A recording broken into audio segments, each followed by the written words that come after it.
오늘은 최대 300만 원을 받아가실 수 있는 지원금 정보를 가지고 왔습니다. 그럼 전 국민 모두가 대상이 되느냐? 그렇지는 않습니다. 일하는 분들이 대상이라고 하는데요. 구체적인 대상 정보는 잠시 후에 알려드리도록 하겠습니다. 중요한 건 신청 기한이 2022년 5월 말까지라는 건데요. 늦기 전에 빠르게 신청하셔서 가구당 최대 300만 원의 지원금 꼭 받아가시길 바랍니다. 오늘 정보는 우리 시니어님들 뿐만 아니라 자녀분들께도 큰 도움이 되는 정보이니만큼 주변에도 영상 꼭 공유해 주셔서 함께 지원금 받아가실 수 있기를 바랍니다. 시니어 전성시대 지금 시작합니다.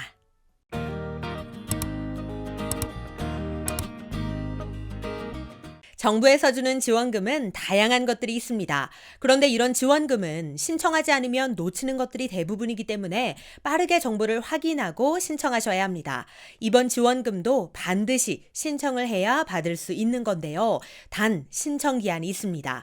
2022년 5월 1일부터 5월 31일까지이니만큼 오늘 영상 보시고 해당되는 분들께서는 늦지 않게 신청하셔서 지원금 꼭 받아가시길 바랍니다. 그럼 지원금은 얼마씩 주는 걸까요? 일단 지원 금액부터 말씀드리자면 최대 300만 원을 받아갈 수 있는 건데 이게 가구 유형에 따라 최대 금액이 달라집니다.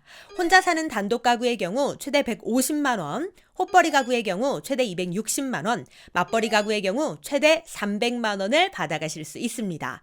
즉 우리 집에 나 혼자 사느냐 아니면 여러 가족이 사는데 호벌이이냐 아니면 여러 가족이 사는데 맞벌이이냐 이것에 따라서 받을 수 있는 최대 금액이 달라진다는 겁니다. 그럼 최대 300만 원을 받을 수 있는 이 지원금의 구체적인 신청 대상은 어떻게 될까요? 지금부터 설명드리도록 하겠습니다.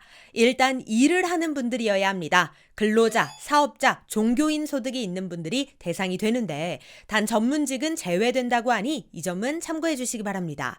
어쨌든 이렇게 일은 하지만 소득이 적어 생활이 어려운 근로자, 사업자, 종교인이 대상이 되는데요. 그래서 이 지원금의 이름이 바로 근로장려금입니다. 이 근로장려금의 신청 대상이 쉽게 말해 일은 하지만 소득이 적은 분들이 대상이라는 겁니다. 이 지원금 들어보신 분들도 계시죠? 그리고 매년 신청하고 계신 분들도 계실 텐데요. 참고로 지난 4월 28일에 조기 지급되는 근로장려금 신청은 이미 4월 15일에 마감이 됐습니다. 이번 신청건은 근로장려금 정기 신청분이니 이 점도 참고해 주시기 바랍니다. 그렇다면 여기서 중요한 것, 소득이 적어 생활이 어렵다는 것의 기준이 무엇인지 이것부터 알아보고 가야 합니다. 그러기 위해서 총 소득 금액을 살펴봐야 하는데요.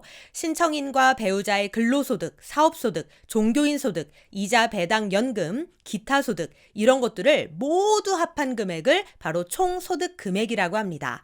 이 총소득 금액이 기준 금액 미만이어야 신청 자격이 되는데요. 단 이 중에 사업소득은 총수입 금액 곱하기 업종별 조정률로 산정되니 이 점 참고하셔서 봐주시기 바랍니다. 그리고 기준 금액도 가구 유형에 따라 달라지는데요. 우선 단독 가구의 경우 2,200만 원 미만, 호벌이 가구의 경우 3,200만 원 미만, 맞벌이 가구의 경우 3,800만 원 미만이어야 근로장려금을 받으실 수 있습니다. 자, 그런데 여기서 잠깐 아까부터 계속 나오는 단독 가구, 호벌이 가구, 맞벌이 가구 도대체 이것들을 나누는 기준은 어떻게 될까요? 정확한 기준은 이렇습니다. 단독 가구는 배우자와 부양자녀 70세 이상 직계 존속이 모두 없는 가구를 의미하며 호벌이 가구는 배우자 또는 부양자녀 또는 70세 이상 직계 존속이 있는 가구를 의미합니다.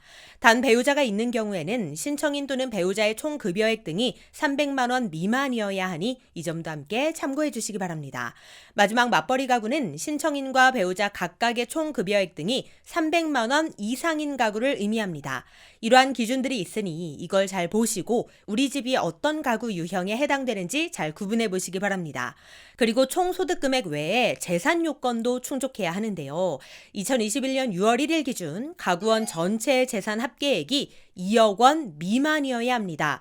여기서 재산 합계액은 이런 것들이 포함됩니다. 주택, 토지, 건축물, 승용 자동차, 전세금, 금융자산, 유가증권, 각종 회원권, 조합원 입주권 이러한 것들이 모두 포함되니 참고해 주시기 바랍니다. 자, 그런데 여기서 잠깐 우리 집은 빚이 좀 있는데 이런 거는 재산에서 차감을 해주느냐? 이런 궁금증이 생길 수도 있는데요. 부채는 차감하지 않는다고 합니다. 이 부분도 함께 기억해 주시기 바랍니다. 그런데 이 모든 조건에 충족된다 하더라도 다음 중 하나라도 해당되는 경우에는 근로장려금을 신청할 수 없습니다. 제외 대상이 있다는 건데요. 그건 이렇습니다. 2021년 12월 31일 기준 대한민국 국적을 보유하지 아니한 자, 단 대한민국 국적을 가진 자와 혼인한 자, 대한민국 국적의 부양자녀가 있는 자는 제외됩니다. 2021년 중 다른 거주자의 부양자녀인 자, 거주자가 전문직 사업을 영위하고 있는 자, 이런 분들은 신청 대상에서 제외된다고 하니 이 점 꼭 참고하시고 신청하시기 바랍니다. 그리고 앞서 말씀드린 대로 신청 기한은 5월 1일부터 31일까지인데 만약 이 기한을 놓쳤다 그러면 기한 후 신청 기간이 따로 있습니다. 6월 1일부터 11월 30일까지 신청할 수 있는데요. 다만 이렇게 기한 후 신청을 하게 되면 근로장려금의 10%를 감액한 90%만큼만 받게 된다고 합니다. 너무너무 아깝잖아요. 늦지 않게 신청하셔서 100% 금액 모두 받아가시길 바랍니다. 자, 그렇다면 신청 방법은 어떻게 될까요? 신청은 ARS 전화, 손택스, 홈택스, 카카오톡 이렇게 4가지 방법 중 한 가지를 선택해서 진행 가능한데요. 우선 모바일 안내문을 받으신 분께서는 카카오톡 메시지에 첨부된 안내문을 열람하여 신청하기 버튼을 누르셔서 진행하시면 빠르게 신청할 수 있습니다. 또한 서면 안내문을 받으신 분들의 경우 홈택스, 손택스, ARS 중에서 진행하시면 되는데 우리 시니어님들께서는 아무래도 전화가 더 편하실 테니 전화로 신청하는 방법 알려드리겠습니다. 우선 집으로 날아온 안내문에 적혀있는 개별 인증번호 8자리부터 확인해 주시고요. 그 다음 1544-9944로 전화하셔서 장려금 1번으로 연결하시고 주민번호 입력 후 안내문에 있는 개별 인증번호 8자리 입력하신 다음 연락처와 계좌번호만 확인하시면 신청이 완료됩니다. 그리고 이 과정에서 대상자가 아닌 분들은 근로장려금 신청 대상이 아니라는 문구도 나오니 혹시 내가 신청 대상인가 아닌가 궁금한 분들께서는 ARS 전화를 통해 확인해 보시기 바랍니다. 또한 추가로 궁금하신 분들을 위한 국세청 근로장려금 상담센터도 있는데요. 1566-3636으로 전화하시면 자세한 상담 받으실 수 있으니 이 점도 함께 참고해 주시기 바랍니다. 그렇다면 신청 완료 후 지급일은 언제쯤일까요? 원래 정기 기준으로 9월 말까지 지급되나 이번 2022년 근로장려금은 8월 말에 지급된다고 하니 5월 안으로 꼭 신청하시고 8월 말쯤 지원금 지급받으시길 바랍니다. 네, 오늘은 2022년 근로장려금에 대한 정보 알려드렸는데요. 해당되는 분들께서는 서둘러 신청하시기 바랍니다. 오늘도 편안한 하루 보내세요. 감사합니다.